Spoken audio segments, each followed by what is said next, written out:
Dilaporkan militer Israel mengalami krisis prajurit menyusul tentara cadangan mereka menolak ikut berperang di jalur Gaza.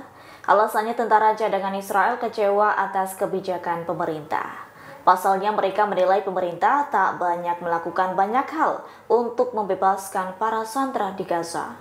Alasan lainnya, para tentara cadangan menolak rancangan undang-undang atau RUU yang akan mengecualikan warga Israel ultra-ortodoks dari dinas militer.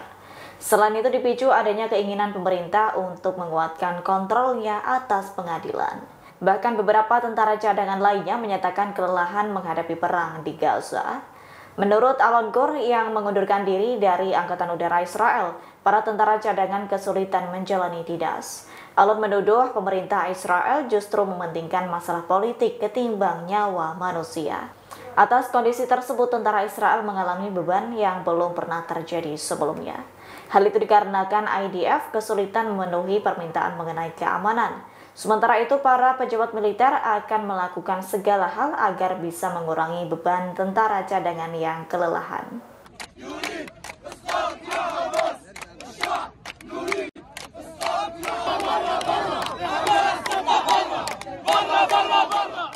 Hamas memberikan peringatan kepada para demonstran yang protes terhadap perang di Gaza pada Selasa 25 Maret. Hamas mengancam akan menghukum para kolaborator yang dianggap mendukung kepentingan Israel.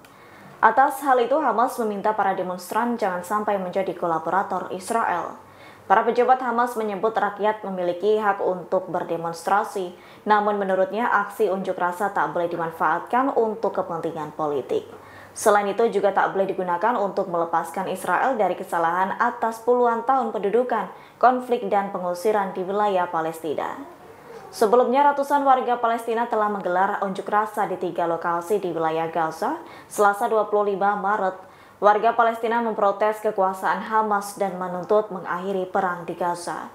Dalam aksi unjuk rasanya, mereka membawa spanduk bertuliskan seruan untuk mengakhiri perang hingga meneriakkan kalimat yang meminta Hamas keluar. Hal itu dimaksudkan untuk mencapai perdamaian atas perang yang berlangsung cukup lama.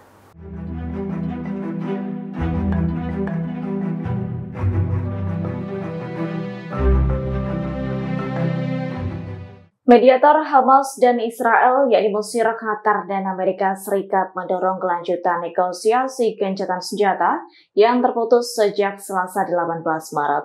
Terkait hal itu, Mesir mengirim delegasinya ke Doha, Qatar, untuk menyampaikan usulan barunya pada Kamis 27 Maret 2025. Usulan terbaru Mesir ialah ingin membebaskan 5 sandera Israel yang masih hidup pada hari pertama gencatan senjata yang dipulihkan.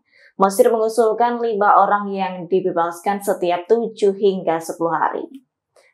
Menurutnya, sandera berkewarganegaraan Israel Amerika, yakni Idan Alexander, akan dibebaskan pada hari pertama. Diketahui usulan baru Mesir itu juga mencakup komitmen kedua pihak untuk terus melanjutkan perundingan gencatan dan mematuhinya.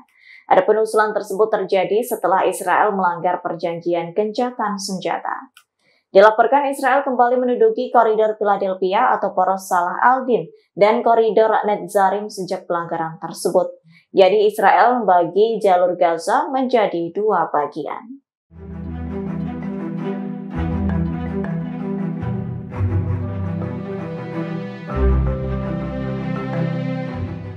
Segera 2 roket yang diduga milik Hizbullah ditembakkan dari Lebanon ke wilayah Israel. Merespons serangan itu, tentara Israel menyatakan bahwa pada Jumat 28 Maret 1 roket berhasil dicegat. Menurut Israel, 1 roket lagi gagal dicegat di tengah jalan, namun proyektil tersebut jatuh di Lebanon. Saat serangan berlangsung, sirene peringatan berbunyi di komunitas yang dekat dengan perbatasan utara Lebanon. Dilaporkan roket terbaru tersebut ditembakkan beberapa jam setelah serangan Israel, menewaskan 6 orang di selatan Lebanon. Insiden terbaru tersebut memicu peringatan dari Menteri Pertahanan Israel, Yair Katz. Yair Katz meminta kelompok bersenjata Lebanon tak melakukan tindakan lebih lanjut. Diketahui serangan roket tersebut menandai peluncuran operasi kedua dari Lebanon selama seminggu terakhir. Sebelumnya, serangan pertama dilakukan pejuang Lebanon pada Sabtu 22 Maret. Serangan tersebut kembali dilakukan Israel seusai melanggar kesepakatan gencatan senjata. Download Tribun X sekarang, menghadirkan lokal menjadi Indonesia.